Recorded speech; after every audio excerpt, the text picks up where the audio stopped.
बिस्मिल्लाहिर्रहमानिर्रहीम। अस्सलाम वालेकुम। उम्मीद करती हूँ कि आप सब खैरियत से होंगे। अल्लाह से दुआ है कि अल्लाह आप सबको अपने अपने घरों में खुश और आबाद रखे, आमीन। आज मैं आपके साथ बकरा ईद स्पेशल मटन स्टू की रेसिपी शेयर कर रही हूँ। बहुत ही झटपट बनने वाली रेसिपी, बहुत ही मज़े की तैयार होती है।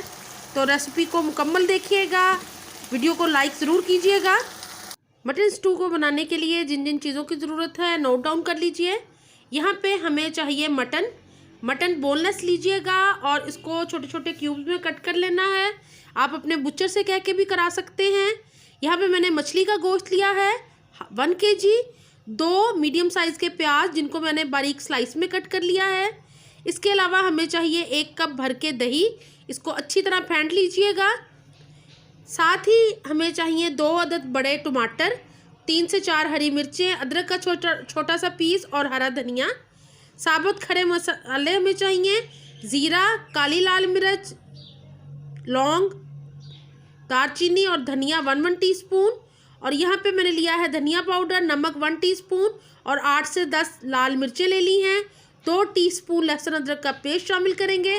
तो ये सारी चीज़ें हैं हमारी जो हम शामिल करेंगे मटन स्टू में। पकाने के लिए मैंने यहाँ पैन के अंदर 1 कप ऑयल का शामिल कर दिया है, इसको गर्म होने देंगे। ऑयल के गर्म होने पे मैं इसके अंदर शामिल कर रही हूँ साबुत खड़े गरम मसाले और इनको अच्छी तरह फ्राई कर लेंगे ऑयल के अंदर ताकि ऑयल में से अच्छी सी खुशबू आनी शुरू हो जाए। साथ ही मैं इसके अंदर शामिल कर रही हूँ 2 मीडियम साइज़ के कटे हुए प्याज। इनका हमने कलर चेंज नहीं करना है, जस्ट 1 से 2 मिनट के लिए इसको प्याज में फ्राई करना है ऑयल के अंदर हमने प्याज को। तो इसको फ्राई कर लेते हैं अच्छी तरह।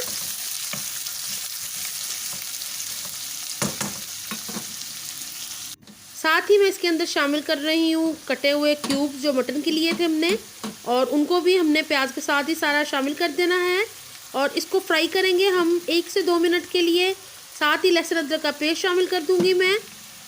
प्याज का कलर बिल्कुल चेंज नहीं करना और इसके लिए हमें इसी तरह का प्याज चाहिए, हल्का सा ट्रांसपेरेंट। और अब इसको कवर करके रख देंगे थोड़ी देर ताकि प्याज और गोश्त पानी छोड़ दे और ये अपने ही पानी में पकेगा। अब हम इसको कवर करके पकाएंगे थोड़ी देर के लिए। थोड़ी देर कवर करने से आप ये देख रहे हैं कि गोश्त ने पानी छोड़ दिया है और प्याज भी हल्का सा सॉफ्ट हो गया है, गोश्त ने कलर चेंज कर लिया है, अब हल्का सा वाइट सा लग रहा है गोश्त। इस टाइम पे मैं इसके अंदर शामिल करूँगी कुटी हुई मिर्चों को। ये जो साबुत लाल मिर्चें हैं इनको हाथ से तोड़ के शामिल कर दूँगी इसके अंदर ताकि इसका अच्छा सा फ्लेवर गोश्त के अंदर आ जाए।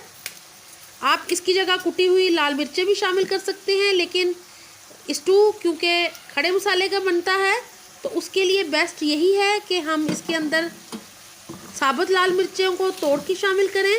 साथ ही मैंने धनिया, नमक शामिल कर दिया है और इसको मिक्स करेंगे और फिर दोबारा इसको कवर करके रख देंगे थोड़ी देर के लिए ताकि मिर्चें भी हल्की सी सॉफ्ट हो जाएं। अब हम दोबारा इसको कवर कर देंगे। गोश्त ने काफ़ी पानी छोड़ दिया है और अब मैं इसके अंदर शामिल कर रही हूँ टमाटर और हरी मिर्चें जिनको लंबाई में कट करके शामिल कर रही हूँ मैं। इस तरह देख लें, बड़े पीसेस में कट करना है इसको ताकि टमाटर भी पानी छोड़ दें। टमाटरों ने पानी छोड़ दिया है और अब मैं ½ टीस्पून कुटी हुई लाल मिर्च शामिल कर रही हूँ इसके अंदर। इससे बड़ा अच्छा सा फ्लेवर आएगा तो ये ज़रूर ऐड कीजिएगा। और अब इसको दोबारा कवर करके पकाएंगे ताकि पानी और अच्छे से रिलीज़ हो जाए गोश्त का। यहाँ पे मैं ½ कप पानी शामिल कर रही हूँ ताकि गोश्त अच्छे से पक जाए। तो अब इसको कवर करके रख देंगे 15 से 20 मिनट के लिए हल्की आंच के ऊपर ताकि गोश्त अच्छे से गल जाए और बाकी जो प्याज टमाटर हैं वो भी अच्छे से पक जाएं गोश्त के साथ। तो इसको कवर करके रख देते हैं।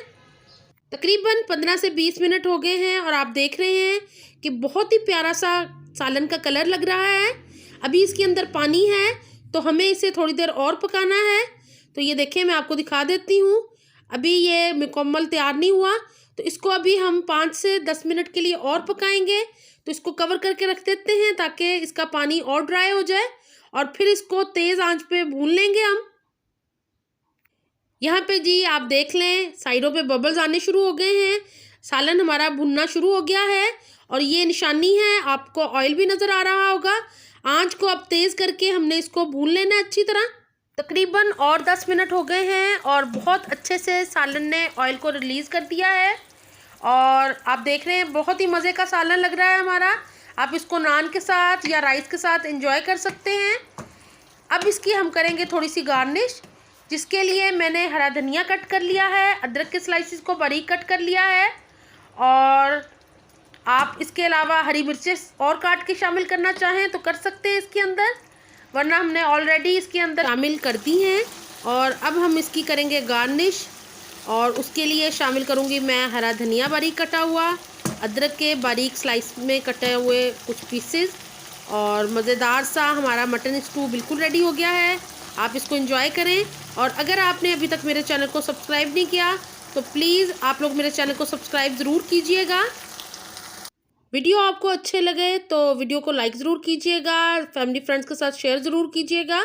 मुझे अपनी दुआओं में याद रखा करें। वीडियो को मुकम्मल देखिएगा। अपना बहुत ख्याल रखें। अल्लाह हाफिज़।